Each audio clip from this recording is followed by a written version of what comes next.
अरे मैं एक घुमक्कड़ हूँ, मैं पूजा भी करता हूँ। उस पूजा की वजह से मुझे कई सारे पुरस्कार भी मिले। मैं बहुत अच्छे से पूजा करता हूँ।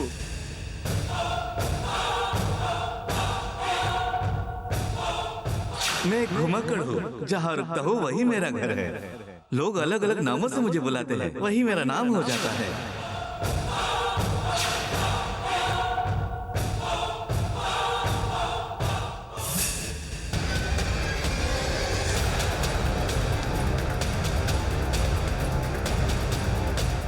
नमस्कार। नमस्कार। बीड़ी चाहिए क्या? नहीं। भैया नमस्कार। क्या बार बार तेरा नमस्कार? जरा चुप रहना। घुमक्कड़ साहब, मैं तुम्हें परलोक भेजने आया हूँ, जल्दी चलो।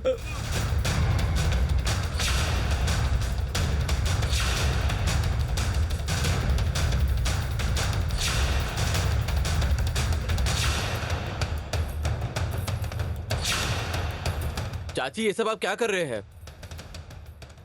लेकिन और एक बात सच है। देखो मुत्तू, जहां न्याय होता है वहां भगवान भी होता है।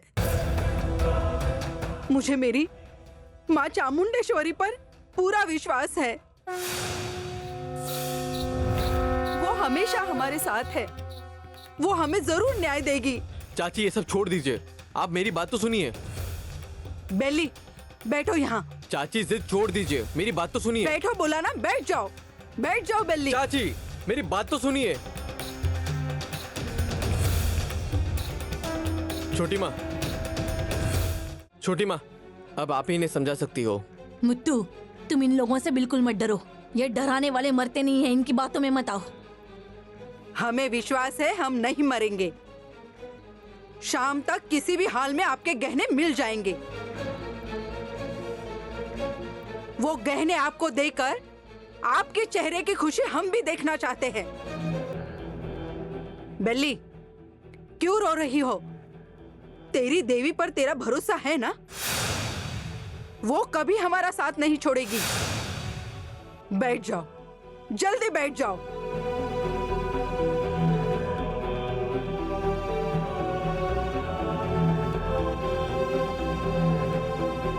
भैरव, कुर्सी लेकर आओ।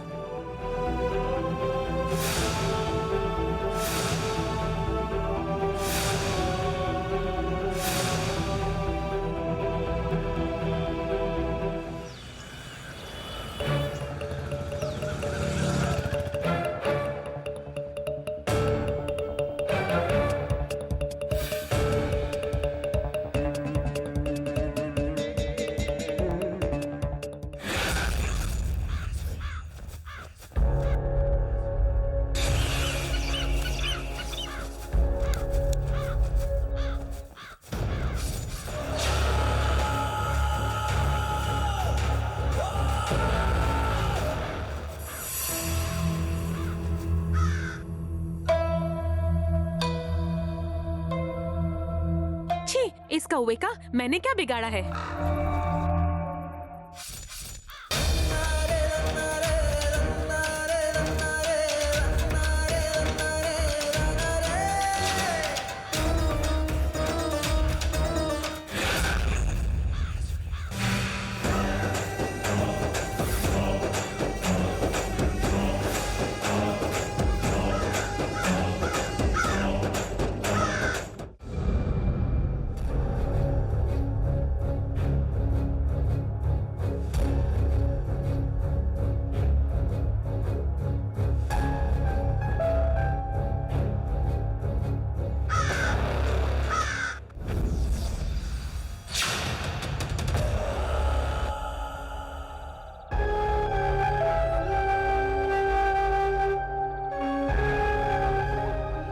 माँ, शाम हो गई है।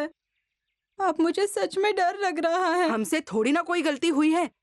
जब हमने कोई गलती ही नहीं की है तो भला पकड़े जाने का डर किस बात का?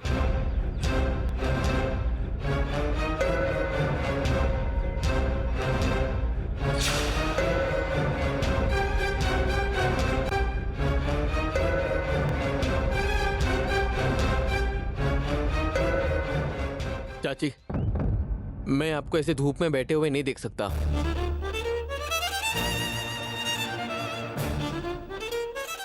आप जरा मेरी बात तो सुनिए। मैंने इस मामले के बारे में पुलिस को बता दिया है और उन्होंने कहा है कि 1-2 दिन में गहने भी मिल जाएंगे। आप जल्दबाजी में कोई गलत फैसला मत कीजिए चाची। पहले पानी पीजिए।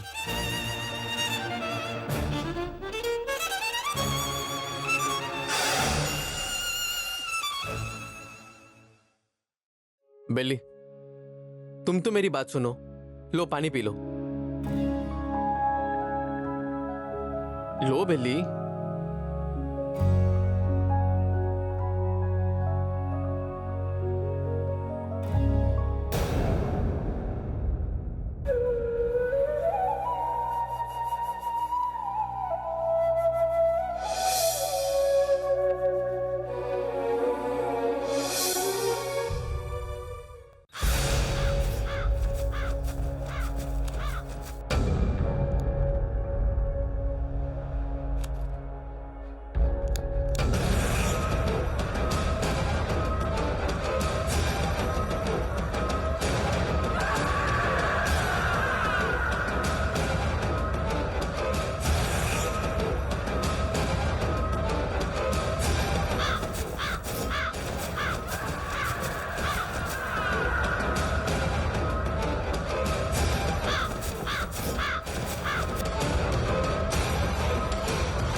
चाहे जितनी भी मुश्किलें आ जाए, मैं तुम्हारे साथ रहूंगी बेली।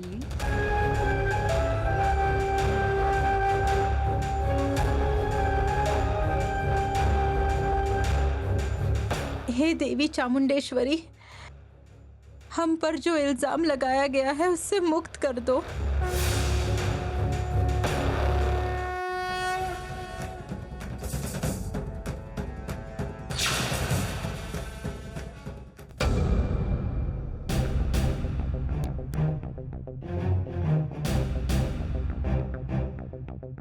नीलांबरी, पहले तुमने क्या कहा था? इतने सारे गहनों को कौवा ले गया कहा था ना?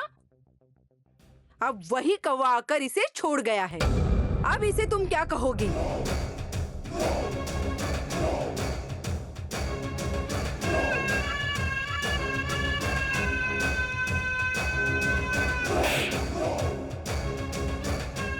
अरे भाई मुझे रोक दो। मैंने क्या किया? अरे मुझे यहाँ पे क्यों लेके आए तुम? ये कौन है श्याम? अब आपको पता चला? अब आपको पता चला? स्वामी जी का ढोंग रच कर ये गहने चुराता है।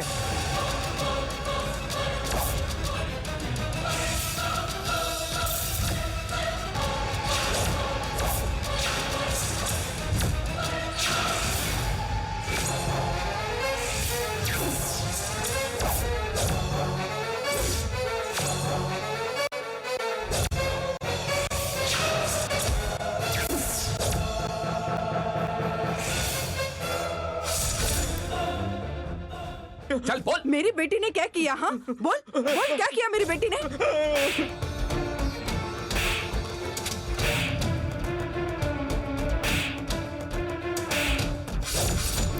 हाँ, मेरी बेटी का चाची नाम आप रुक खराब जाइए। कर रहा है। बोल, इससे हाँ? मैं बात सच करता बोल, हूँ। सच आप बोल। वहाँ रुकिए। किसके कहने पर चोरी किया तू? हे, बता किसने चोरी करने को बोला?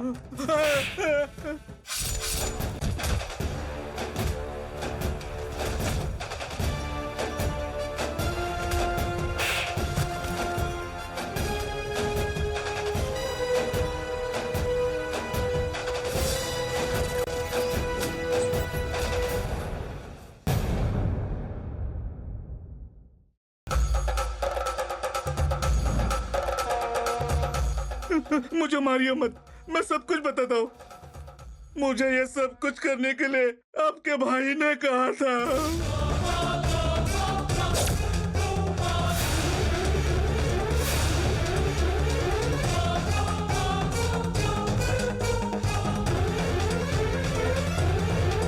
ये तुम क्या बकवास कर रहे हो?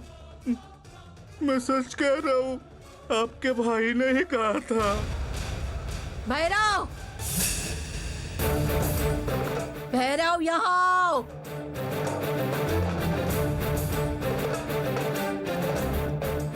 भैरव बाहर आओ।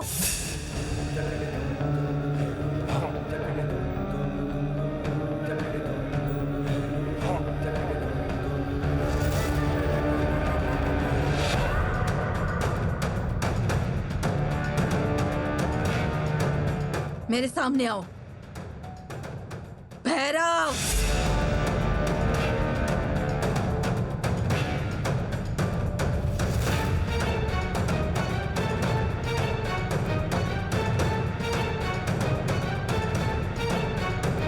क्या ये सच बोल रहा है?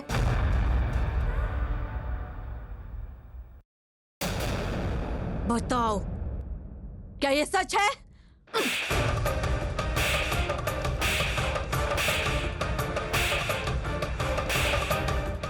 बस कीजिए छोटी माँ, बस कीजिए। भैरव बताओ, तुमने ऐसा क्यों किया? तुम्हें किस चीज की कमी है, बोलो। इसे छोड़ना मत मुत्तू। शादी की बात करो तो नहीं करता, कोई जिम्मेदारी सर पर नहीं लेना चाहता ये।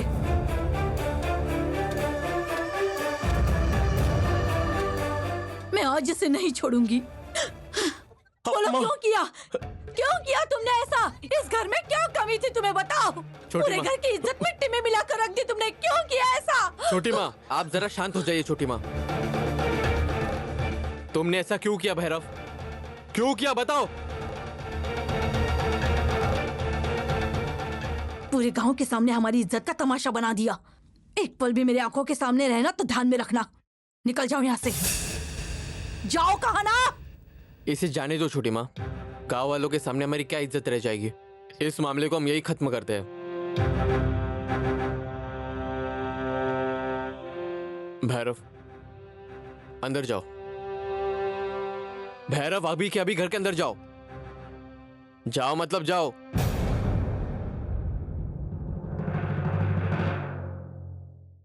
अंदर जा रहे हो कि?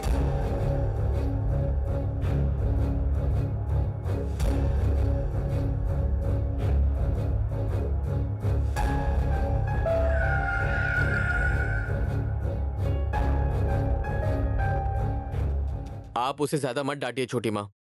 देखा जाए तो कहीं ना कहीं मेरी भी गलती है।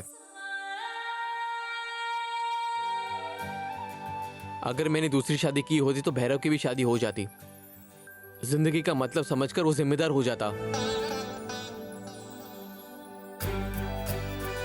घर का बड़ा बेटा बिना शादी किए हुए घर में बैठा है, यही मेरी गलती है। उसकी गलती के लिए तुम खुद को जिम्मेदार क्यों ठहरा रहे हो मुत्तू? मुझे नहीं लगा था कि मेरा बेटा ऐसा कुछ करेगा। मैंने कभी सोचा भी नहीं था। तुमने उसे घर के अंदर क्यों आने दिया बेटा? वो इस घर में रहने के लायक नहीं है।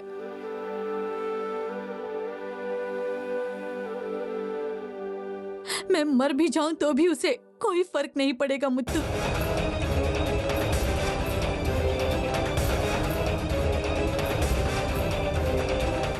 छोटी माँ आप ऐसी बातें क्यों कर रहे हो?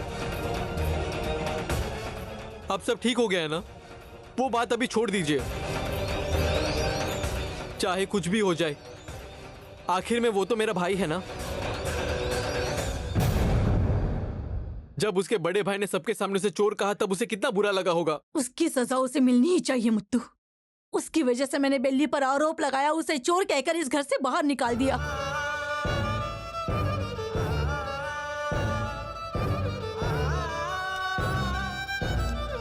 मुझसे बहुत बड़ी गलती हो गई बेल्ली। आगे से ऐसा नहीं होगा। मुझे माफ कर दो पुष्पा।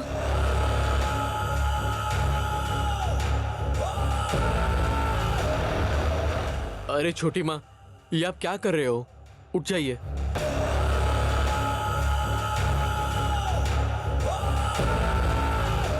आपकी तरफ से मैं उनसे बात कर लूंगा। आप शांत हो जाइए। बेल्ली, आंटी बहुत गुस्से में थी, इसीलिए अब तक मैं चुप थी। अब वो खुद माफी मांग रही है तो सब कुछ भूल जाओ ना। अंदर आओ बेल्ली। देखो बेल्ली, आज ही नहीं, जब भी आओ ये तुम्हारा ही घर है। भले तुम्हें कोई कुछ भी कहे, लेकिन उसे तुम दिल पे मत लो। हंसते रहो। आओ अंदर।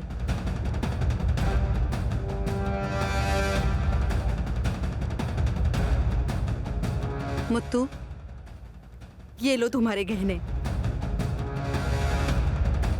ये तुम्हारे पास रहे तो बेहतर है। इसे संभाल कर रखना। अगर ये हमारे पास रहे तो हमारी जिम्मेदारियां बढ़ेगी। तुम इसे सुरक्षित रखो। चाची, मुझे माफ कर दीजिए। आप सभी को इन गहनों की वजह से बहुत परेशानी हुई है। कभी कभी तेज बारिश होती है और हवा भी तेज चलती है, लेकिन जो भी हो, परिस्थिति शांत होने तक जमीन को भी शांत रहना चाहिए, है ना मुत्तू? वैसे तुम हमेशा हमारे लिए अच्छा ही सोचते हो, लेकिन हालात सही नहीं है। कोई बात नहीं मुत्तू।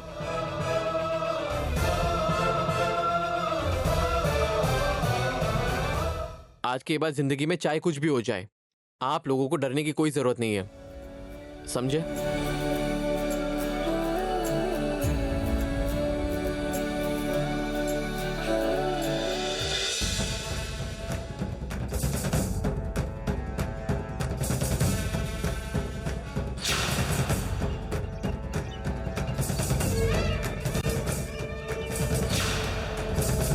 इतने सारे गहनों को कौवा ले गया कहा था ना? मुझे माफ कर दो पुष्पा।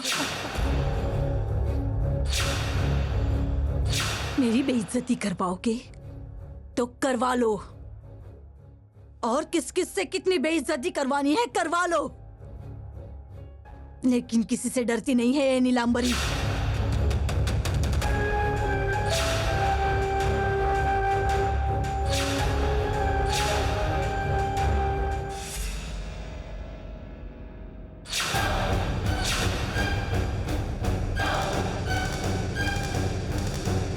दीदी, आंटी जी सबके सामने बिल्ली के घर वालों से माफी मांग रही है। बहुत परेशान लग रही है, इसलिए वो सुबह से अभी तक मंदिर में ही है।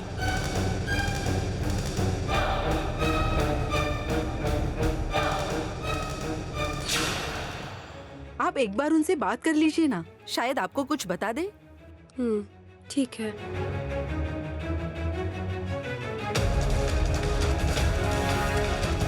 माँ, मैं समझ रही हूँ कि आपका दिल बहुत दुख रहा है, लेकिन भगवान के सामने बैठने से फायदा नहीं है माँ।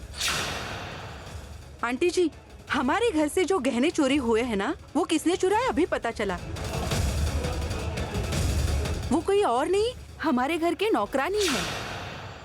ठीक है, मैंने उसे डांटा, अब वो कभी घर की तरफ नहीं देखेगी। उसे इस घर से निकालने का क्या फायदा हुआ? उसकी तो इज्जत बढ़ गई, लेकिन हमारी इज्जत वो तो मिट्टी में मिल गई। हम बेइज्जत हो गए।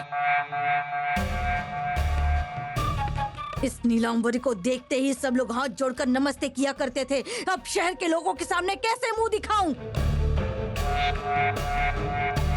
ये नीलांबरी उन छोटे लोगों के सामने सिर झुकाकर माफी मांग रही थी। ये पूरे गांव वालों ने देख लिया। ये बात सुनकर भी घिनौना लगता है। इस शहर में, इस घर में अपनी इज्जत बनाए रखने के लिए न जाने मैंने कितने सालों तक मेहनत की है, और वो सारी मेहनत आज मिट्टी में मिल गई। इस जायदाद को और इस घर को हासिल करने के लिए मैंने कितनी मुश्किलें पार की हैं, लेकिन आज मुझे क्या मिला? सिर्फ अपमान मिला।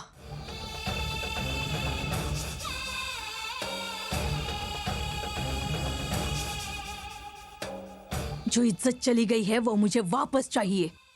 आज के सबक से मुझे जागरूक हो जाना चाहिए।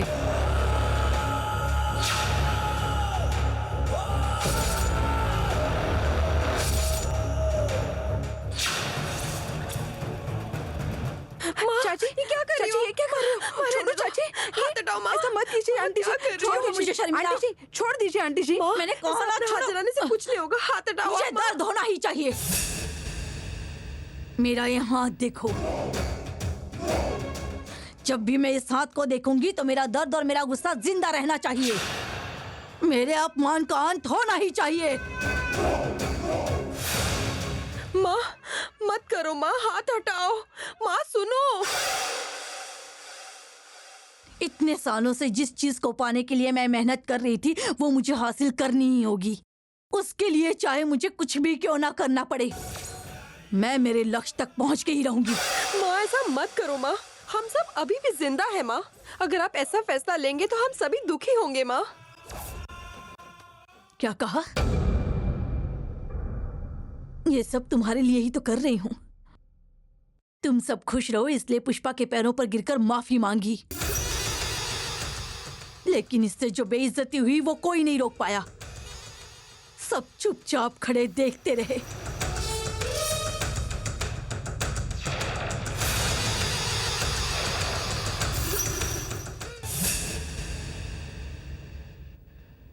तो और कैसी बात करनी चाहिए माया? अब और कैसी बात करूं? ये जायदाद, ये संपत्ति मेरे बच्चों के नाम करनी है। जब भी मैं ऐसा करती हूँ सब कुछ बर्बाद हो जाता है। इसे बेइज्जती कहूँ या कुछ और कहूँ, ये सारा मान अपमान मैं अकेले ही झेल रही हूँ, क्योंकि मुझे जो चाहिए वो मैं हासिल कर सकूं।